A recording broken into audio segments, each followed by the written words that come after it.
خواتین کی طرف سے سوال ہے کہ کل کافی رش تھا اوپر فرسٹ فلور میں، تو اس صورتحال میں کیا خواتین وہ پہلی صف میں صف بندی کر سکتی ہیں جو کہ امام کے برابر ہوگی؟ تو اس کا جواب یہ ہے کہ کر سکتی ہیں، یعنی اس قسم کی سچویشن میں امام کے دائیں بائیں صف بندی ہو سکتی ہے۔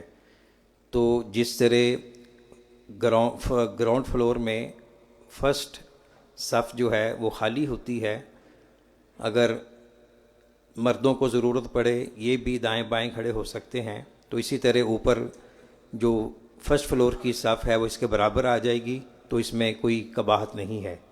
یہ پہلی صف میں آپ صف بندی کر سکتے ہیں، یعنی پہلی لین میں۔ بسم اللہ، الحمدللہ، والصلاۃ والسلام علی رسول اللہ۔ آج انشاءاللہ 23واں پارہ تلاوت کیا جائے گا، اور کل کے 22ویں پارے کا بھی خلاصہ ہے، تو انشاءاللہ انتہائی اختصار کے ساتھ دونوں پاروں کا خلاصہ پیش خدمت ہے۔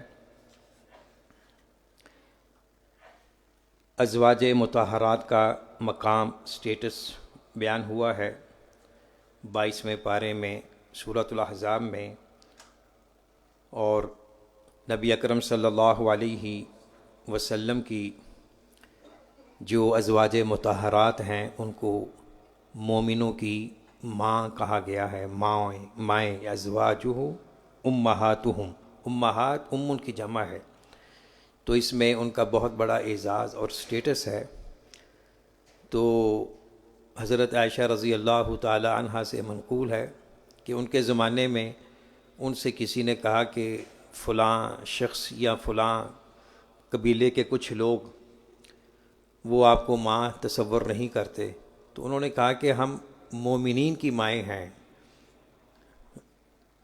یعنی جو مومنین ہیں، اہل ایمان ہیں، ہم تو ان کی مائیں ہیں، یہ قرآن کا فیصلہ ہے۔ تو جو ہمیں ماں نہیں سمجھتا پھر وہ دیکھ لیں کس کا انکار کر رہا ہے، قرآن کا انکار کر رہا ہے۔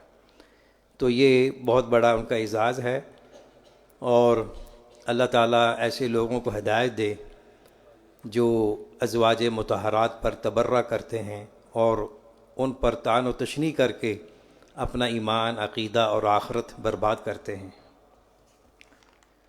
نظام اخوت کا خاتمہ، جب آپ صلی اللہ علیہ وسلم مکہ سے یثرب یعنی مدینہ کی طرف ہجرت کر کے آئے، تو انصار و مہاجرین کا ایک ایسا رشتہ استوار ہوا جس کی مثال تاریخ انسانیت میں نہیں ہے، جسے اسلامی اخوت، اسلامک برادرہڈ کہا جاتا ہے۔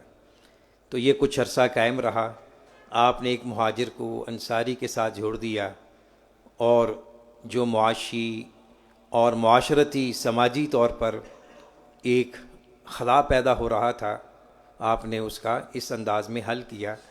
تو پھر جب اہل مدینہ کے حالات مستحکم ہوئے تو پھر اس چیز کو ختم کر دیا اور کہا کہ جو خونی رشتے ہیں وہی ایمانی، اور یعنی جو خونی رشتے ہیں جو ایک انسان کے وارث بنتے ہیں، جو اللہ نے حصے جس کے بھی مقرر کیے ہیں، اب وہی حقدار ہوں گے۔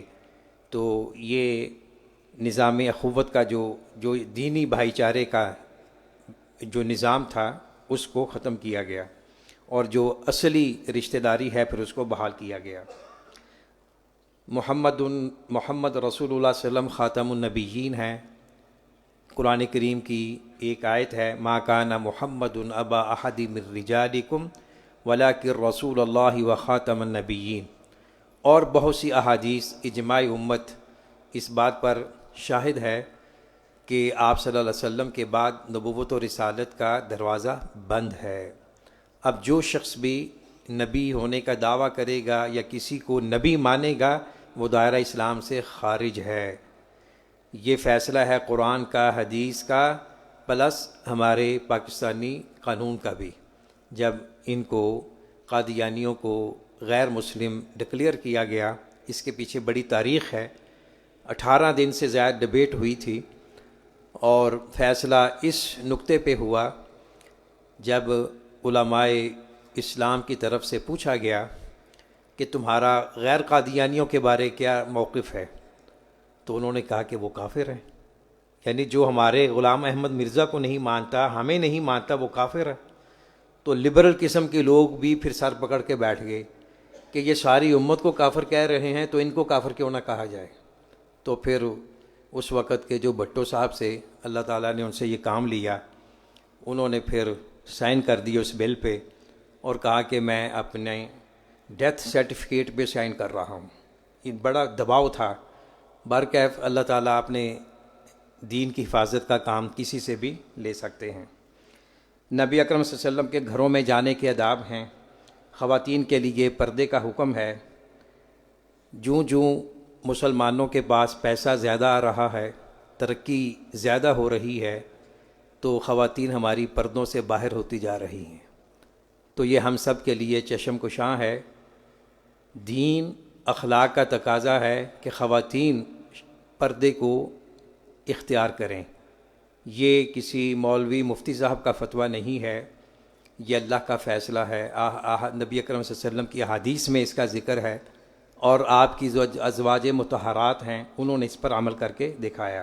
تو لہٰذا ہماری بچیوں کو بھی یہی احساس ہونا چاہیے کہ خیر ہماری اسی میں ہے جو قرآن اور سنت میں ہے، جو احادیث میں ہے، جو صحابیات کی سیرت میں ہے۔ رسول اللہ صلی اللہ علیہ وسلم پر درود و سلام بھیجنے کا حکم ہے، تو آپ پر درود و سلام بھیجنا دنیا اور آخرت کی سعادتوں کو سمیٹنے کا ایک بہترین ذریعہ ہے۔ اور جس مجلس میں آپ پر درود و سلام نہ بھیجا جائے تو وہ مجلس ناکام ہوتی ہے اور حسرت ندامت کا ذریعہ بنتی ہے۔ سورہ سبا میں قوم سبا یا علاقہ سبا، یہ یمن کا ایک علاقہ تھا اور بہت ہی خوشحال ملک تھا۔ اللہ نے ہر طرف سے ان کو خوشحالی عطا کی ہوئی تھی، اور یعنی جو قدرتی وسائل ہوتے ہیں کسی زمین کی زرخیزی کی، شادابی کے اور پھل دینے کے حوالے سے، تو اللہ تعالیٰ نے ان کو عطا کیے ہوئے تھے، لیکن ناشکری کی تو اللہ نے پھر ان پر سیلاب بھیج دیا، اور ان کے جو لہلہاتے ہوئے کھیت تھے، کھلیان تھے، وہ سارے برباد ہو گئے۔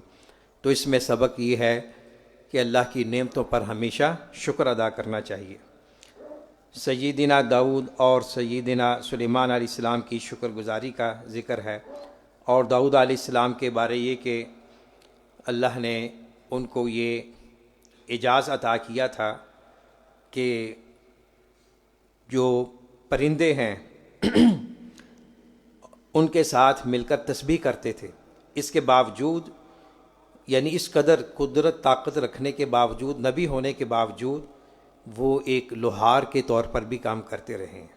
ان کے ہاتھوں میں اللہ نے یہ تاثیر رکھی تھی کہ وہ زرے بناتے تھے، اور بادشاہ ہونے کے باوجود بیچ کر اپنا روزگار کماتے تھے۔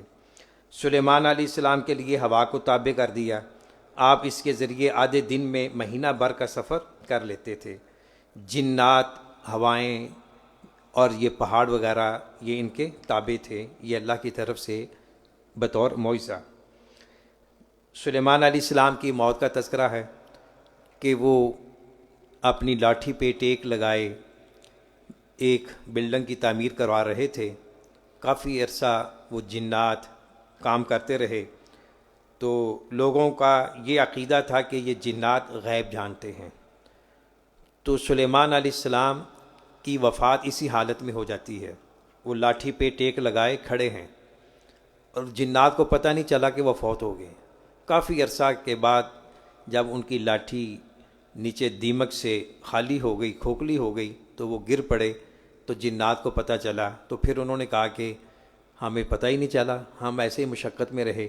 تو اس سے یہ ثابت ہوتا ہے کہ غیب کا علم اللہ کے سوا کسی کو نہیں پتہ، یا جسے اللہ تعالیٰ عطا فرما دے، اور جسے اللہ عطا فرما دیں وہ پھر غیب نہیں رہتا، پھر وہ اللہ کی طرف سے ایک عطا ہوتی ہے۔ مشرکین مکہ کے جھوٹے معبودوں کی حیثیت اور ان پہ رد ہے کہ یہ بالکل کسی نفع شفاعت کے کام نہیں آئیں گے۔ قرآن کریم کا انکار کرنے والوں کی قیامت کے دن کیا حالت زار ہوگی، پچھتائیں گے، ندامت کا اظہار کریں گے۔ تو اس وقت ندامت کام نہیں آئے گی۔ ہمیشہ مالدار انبیاء علیہم السلام کی مخالفت کرتے رہے، یعنی یہ ایک حقیقت ہے قرآن میں بھی، تاریخ انسانیت میں بھی، کہ حق اور اہل حق کی مخالفت میں پیش پیش وہ لوگ ہوتے ہیں جو اصحاب وسائل ہوتے ہیں۔ مادیت ان کے دل و دماغ میں سوار ہوتی ہے۔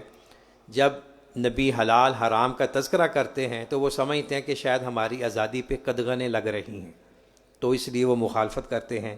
اس کا یہاں ذکر ہے، اور فرمایا کہ باطل ہمیشہ جو ہے وہ مٹ کر رہتا ہے، اگرچہ بظاہر اس کا غلبہ نظر آتا ہے، لیکن حق آتا ہے شروع میں اور آخرت میں انجام اسی کا ہوتا ہے۔ قل جاء الحق وما یبدئ الباطل وما یعید، کہہ دے حق آ گیا اور باطل نہ پہلی دفعہ کچھ کرتا ہے اور نہ دوبارہ کر سکے گا۔ یعنی جو ترقی ہے، کمال ہے، وہ حق کو ہے، اہل حق کو ہے، اور جو زوال ہے وہ باطل اور اہل باطل کو ہے۔ اللہ کی نعمتوں کا شکر اور اس کا تقاضا یہ ہے کہ اللہ ہی کو معبود برحق سمجھا جائے، اسی کی عبادت کی جائے۔ سورہ فاطر میں اس حقیقت کو بیان کیا گیا ہے، اور مشرکین کے معبودوں کی بے بسی کا اعلان ہے، اور اللہ رب العزت نے ایک مثال دے کر سمجھایا، متضاد چیزوں کو بیان کیا کہ جس طرح روشنی، تاریکی، اندھا، بینا، نابینا، بینا یہ برابر نہیں ہو سکتے، اسی طرح حقیقی معبود برحق اور جو شرکاء ہیں غیر اللہ کے ضمن میں آتے ہیں وہ بھی برابر نہیں ہو سکتے۔ یعنی ایمان اور کفر کا نتیجہ یکساں نہیں ہو سکتا، ہر اپنی اپنی حقیقت ہے۔ کائنات میں اللہ کی نشانیاں بکھری ہوئی ہیں، اس میں غور و فکر کی دعوت ہے، اور فرمایا کہ حسد کے سبب ہدایت سے باز رہنے والے لوگ، یعنی ہدایت قبول نہ کرنا، حق کو قبول نہ کرنا، اس کے اسباب ہیں۔ ان میں سے ایک کیا ہے؟ تعصب، کہ یہ نبی ہمارے قبیلے سے کیوں نہیں ہوا، ہماری قوم سے کیوں نہیں آیا، جیسا کہ یہودیوں کا رویہ تھا۔ تو عصبیت، خواہ وہ قومی ہو، لسانی ہو، علاقائی ہو، یہ حق کے قبول میں ایک بہت بڑی رکاوٹ رہی ہے۔ سابقہ اقوام کی تباہی سے نصیحت حاصل کرنے کی ہدایت کی گئی ہے۔ سورہ یاسین، سورہ یاسین کی فضیلت میں کوئی صحیح حدیث ثابت نہیں ہے، لیکن اسے پڑھنا چاہیے، کثرت سے پڑھنا چاہیے، اس میں کوئی رکاوٹ نہیں، کیونکہ اس میں عقیدہ توحید کے دلائل ہیں اور آخرت کی منظر کشی کی گئی ہے۔ تو سورہ یاسین پڑھنے میں کوئی رکاوٹ نہیں، لیکن مردوں کے پاس اسے پڑھنا یا ایک مخصوص تعداد میں پڑھنا مشکلات دور کرنے کے لیے، یہ مسائل احادیث سے ثابت نہیں ہیں۔ قرآن کریم کے نزول کا مقصد، اللہ نے قرآن حکیم کی قسم اٹھائی اور فرمایا کہ بے شک آپ یقیناً رسولوں میں سے ہیں، صراط مستقیم پر ہیں۔ یعنی اللہ قسم اٹھا رہے ہیں قرآن کریم کی، کس بات پر؟ کہ اللہ کے رسول محمد صلی اللہ علیہ وسلم اللہ کے حقیقی رسول ہیں، تو یہ بہت بڑا آپ کا اعزاز ہے۔ نبی اکرم صلی اللہ علیہ وسلم کی دعوت کے مقابلے میں ضد کرنے والوں کی حالت زار بیان ہوئی ہے۔ ایک بستی میں بیک وقت 3 رسولوں کو اللہ نے مبعوث کیا، پہلے 2 آئے، پھر تیسرا آیا، بستی والوں نے نہیں مانا۔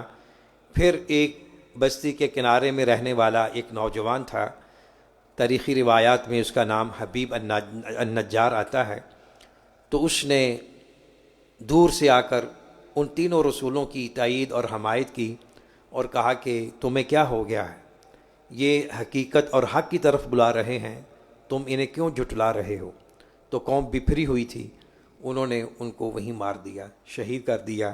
تو اللہ تعالیٰ نے ان کو جنت میں داخل کر دیا۔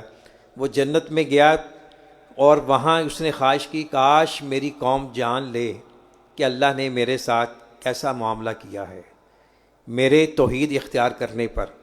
تو اس سے علماء نے استدلال کیا ہے کہ جو حقیقی داعی ہوتا ہے، مبلغ ہوتا ہے، اس کے دل میں اپنی قوم کا درد تڑپ ہمیشہ رہتی ہے، یہاں کے مرنے کے بعد بھی وہ یہی تمنا کر رہا ہے، کاش میری قوم جان لے کہ اللہ نے میرے ساتھ اپنے فضل و کرم کا کیا معاملہ کیا۔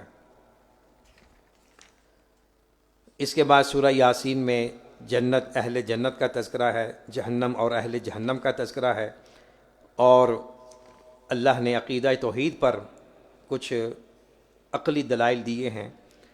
سورہ الصافات ہے، تو اس میں بھی اللہ تعالیٰ نے شروع میں فرمایا والصافات صفا فالزاجرات زجرا فالتالیات ذکرا۔ لوگ اعتراض کرتے تھے کہ یہ کاہنوں، ساحروں، جادوگروں سے سیکھتا ہے، تو اللہ نے فرمایا، قسم اٹھائی ان جماعتوں کی جو صف باندھنے والی ہیں، پھر ان کی جو ڈانٹنے والی ہیں، زبردست ڈانٹنا، پھر ان کی جو ذکر کی تلاوت کرنے والی ہیں، تو اللہ نے ان قسموں کو اٹھا کر فرمایا کہ حق بات یہی ہے کہ یہ قرآن کریم برحق ہے، یہ کتاب سچی ہے، اس میں کوئی شک شبہ نہیں ہے۔ آخرت میں دوبارہ زندہ ہونے کا انکار کرنے والوں کا انجام، اس کا ذکر ہے۔ رسول اللہ صلی اللہ علیہ وسلم کی دعوت کو ماننے اور انکار کرنے والوں کا انجام، اس کا ذکر ہے۔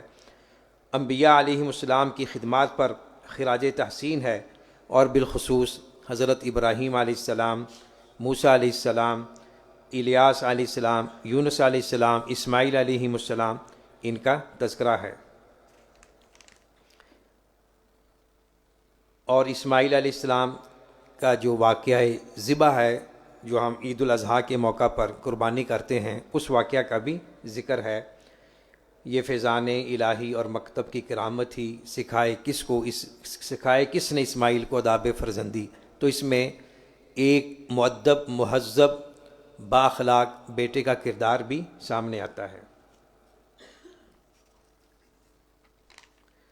سورہ صاد میں بھی، سورہ یاسین، صاد، والصافات اور صاد، ان تینوں صورتوں میں جو ایک حقیقت بیان کی ہے کہ یہ قرآن کریم برحق ہے، سچی کتاب ہے، اور یہ اللہ کی طرف سے نازل کردہ ہے، اس میں کسی انسانی عقل کاوش کا عمل دخل ہرگز نہیں ہے۔ یہ اللہ نے یہ مضمون مختلف انداز میں یہاں بیان کیا ہے۔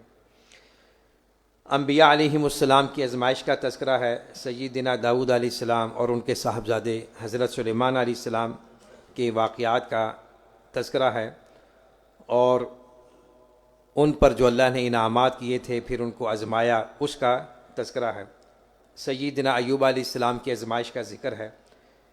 وَاذْكُرْ عَبْدَنَا أَيُّوبَ إِذْ نَادَىٰ رَبَّهُ أَنِّي مَسَّنِيَ الشَّيْطَانُ بِنُصْبٍ وَعَذَابٍ اُرْكُضْ بِرِجْلِكَ هَٰذَا مُغْتَسَلٌ بَارِدٌ وَشَرَابٌ۔ تو ان آیات میں اللہ تعالیٰ نے ایوب علیہ السلام کا ذکر کیا۔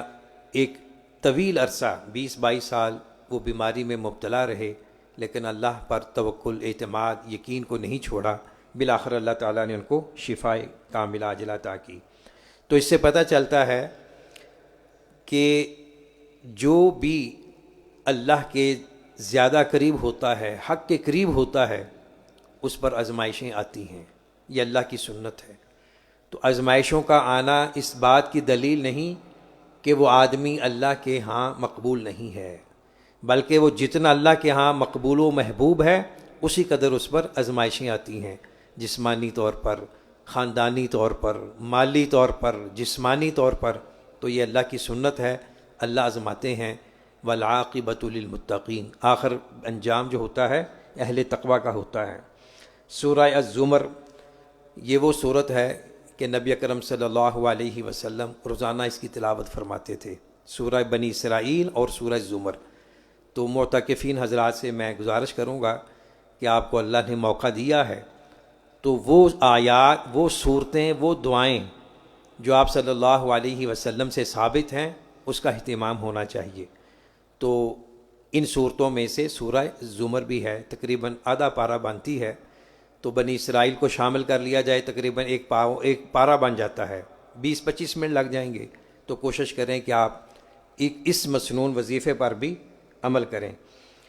اس صورت کے آغاز میں اللہ تعالیٰ نے مشرکین پر رد کیا ہے، جو یہ کہتے ہیں کہ ہم ان بتوں کو، قبروں کو، مورتیوں کو، پتھروں کے بتوں کو جو پوجتے ہیں، اس لیے کہ یہ ہمیں اللہ کے قریب کرتے ہیں، ہم بذات خود ان کی عبادت نہیں کرتے بلکہ ان کو وسیلہ بناتے ہیں۔